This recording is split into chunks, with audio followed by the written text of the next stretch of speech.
Good evening guys, correct. For today's video ay magluluto tayo ng sinigang na banggos, correct.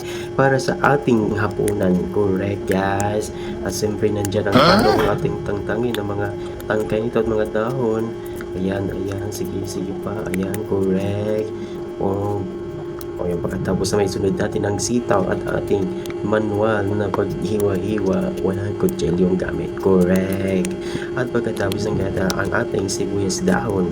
Correct. Ayan, ayan. At sunod naman ay ang sibuyas. Siyempre, ayan ang pampalasa sa lahat.